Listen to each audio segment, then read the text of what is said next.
سودقی با در سودقی عشقا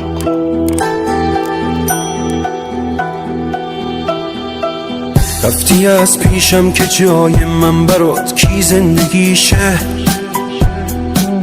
لعنتی هر جا میرم خاطره هامون زنده میشه. پا گذاشتی رو دلی که بعد تو میدونی دیگه آرزوش مرگ همیشه.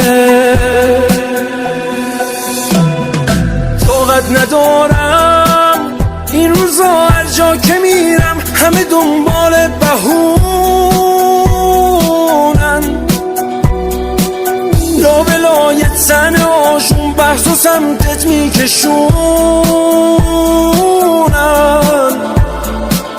دنبال زخم زبونن. عادت ندارم من به این اوضاع چقدر بی معرفت میشه یه آدم.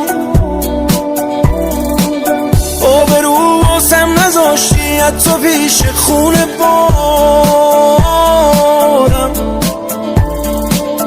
همه چیمو پات دادم.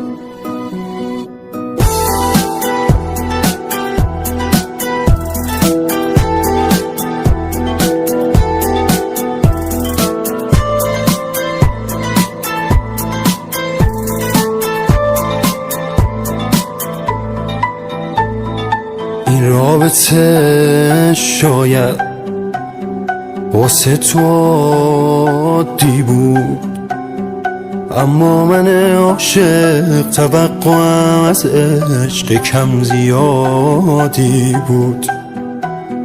فکر و خیال تو هی میده آزارم، کارم شده شب دلتنگی و گریه تا صبح بیدارم.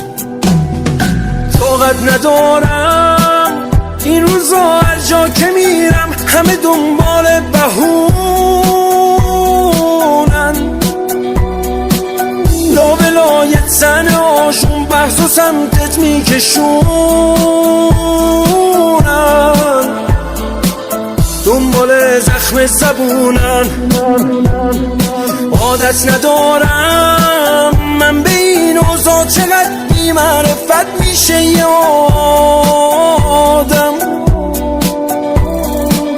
آبرو واسم نذاشتی حتی پیش خونه بارم،